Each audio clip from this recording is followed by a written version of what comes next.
मैं जानू अनजान वे लोका। यार क्या बात है, मैं जानू अनजान, यार क्या बात है, मैं जानू अनजान वे लोका। यार साहिर वाह, मैं जानू अनजान धरत कड़ोली सिर ते चायम वाह वाह, पैरां हेठ आसमान। क्या बात है, धरत कड़ोली सिर ते चायम, क्या अच्छा है, धरत कड़ोली सिर ते चायम पैरां हेठ आसमान वे लोका। मैं जानू अनजान ते सारे दें दी कार उसारी, सारे दें दी कार उसारी राती कीतम ढाण वे लोका। सारे दें दी कार उसारी राती कीतम ढाण वे लोका। मैं जानू अनजान वे लोका। मैं जानू अनजान ते मनस पक्षी रुख ढोर सबोही। यार सबोही ने सदके, अब्दुल साहिर तेरी सबोही ने सदके, मनस पक्षी क्या बात है, रुख ढोर सबोही क्या बात है, जूणो जूण समान वे लोका। क्या बात है, मनस पक्षी रुख ढोर सबोही क्या अच्छा है, जूणो जून समान वे लोका। यार क्या बात, मैं जानू अनजान वे लोका। क्या बात है, ते अपनी आप सियाण बिना है, हाँ, अपनी आप सियाण बिना है कूड़ो कूड़ ज्ञान वे लोका।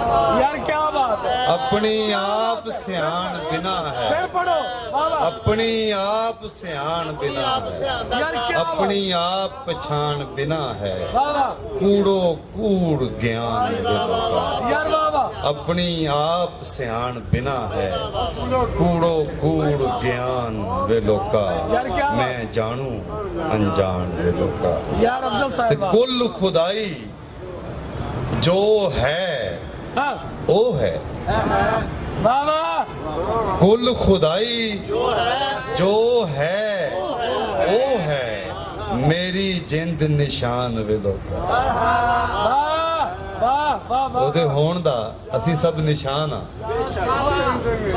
ਕੁੱਲ ਖੁਦਾਈ ਜੋ ਹੈ ਉਹ ਹੈ ਮੇਰੀ ਜਿੰਦ ਨਿਸ਼ਾਨ ਵੇ ਲੋਕਾ।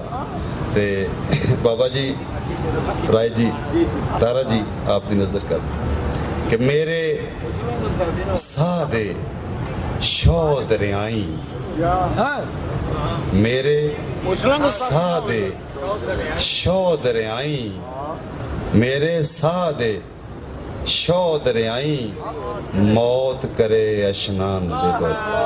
और यार वाह वाह, वाह वाह अब्दुल साहिर वाह, और यार वाह, फिर पढ़, क्या बात, ਮੇਰੇ ਸਾਹ ਦੇ वाह वाह, क्या अच्छा है, ਸ਼ੌ ਦਰਿਆਈ, हाँ, ਮੇਰੇ ਸਾਹ ਦੇ ਸ਼ੌ ਦਰਿਆਈ वाह, पानी नहीं मुकदा, ਹਾਏ यार क्या बात, ਮੇਰੇ ਸਾਹ ਦੇ ਸ਼ੌ ਦਰਿਆਈ ਮੌਤ ਕਰੇ ਅਸ਼ਨਾਨ ਵੇ ਲੋਕਾ।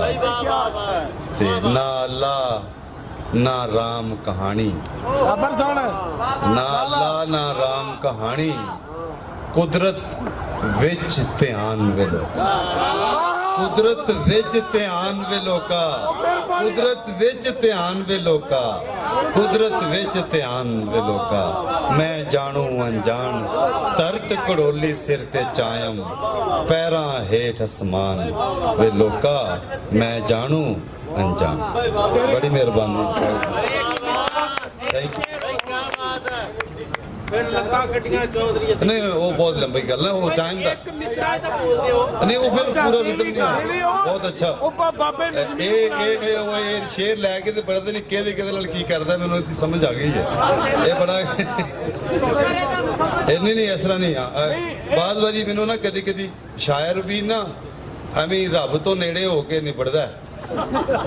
ਮੈਂ ਕਦੀ ਕਦੀ ਵੇਖਣਾ ਕਿ ਅਸੀਂ ਬੜੇ ਹੀ ਡਾਇਰੈਕਟ ਹੋ ਜਾਂਦੇ ਆ ਜਿਸਲੇ ਅਸੀਂ ਜਾਣ ਲੈਨੇ ਆ ਕੁਦਰਤ ਦੇ ਉਸ ਸਾਰੇ ਹੋਵਣ ਨੂੰ ਆਪਣੇ ਹੋਵਣ ਦੇ ਨਾਲ ਜੋੜ ਕੇ। ਸੱਚੀ ਮੁੱਚੀ ਕੋਈ ਝੇੜਾ ਨਹੀਂ ਰਹਿੰਦਾ। ਇਹ ਝੇੜੇ ਤੇ ਉਹਨਾਂ ਜਿਹੜਾ ਭੁਲੇਖੇ ਪਾਏ ਹੋਏ ਨੇ ਆਪਣੇ ਆਪ ਨੂੰ, ਜੇ ਰੌਲੇ ਰੱਬ ਦੇ ਨਾਂ ਲੈ ਕੇ ਤੇ ਪਤਾ ਨਹੀਂ ਕੀ ਕੀ ਖੇਡਾਂ ਪੇ ਕਰਦੇ ਨੇ। ਸ਼ਾਇਰ ਨੂੰ ਗੱਲ ਇਸ ਤੋਂ ਅੱਗੇ ਜਾਣੀ ਚਾਹੀਦੀ ਹੈ। ਕੁਦਰਤ ਦੇ ਉਹ ਸਾਰੇ ਇਮਕਾਨ ਔਰ ਸਾਰੇ ਜਹਾਨ ਜਿੱਥੇ ਉਹ ਗਾਲਿਬ ਕਹਿੰਦਾ ਹੈ ਕਹਾਂ ਤਮੰਨਾ ਕਾ ਦੂਸਰਾ ਕਦਮ ਯਾਰਬ। ਮੈਨੂੰ ਇੰਜ ਲੱਗਦਾ ਜਿਵੇਂ ਇੱਕ ਪਲੈਨਟ ਤੋਂ ਦੂਸਰੇ ਪਲੈਨਟ ਤੱਕ ਉਹ ਜਾ ਰਿਹਾ ਹੈ। अच्छा है कहाँ तमन्ना का दूसरा कदम यारब, हमने दश्ते इम्कान को एक नक्शे पा पाया। और यार क्या इमेजिनेशन ਨੂੰ ਐਵੇਂ ਅਸੀਂ ਇੱਥੇ ਦੇ ਗਲਤਾਨ ਜਾਂ ਰੌਲਿਆਂ 'ਚ ਘੁਮਾ ਛੱਡਦੇ ਤੇਰੇ ਸਮਝਾਉਣ ਦੇ ਬਹਰਾਲ ਸਦਕੇ ਨਿਮਾਣੇ ਬੰਦੇ ਤੇਰੇ ਸਮਝਾਉਣ ਦੇ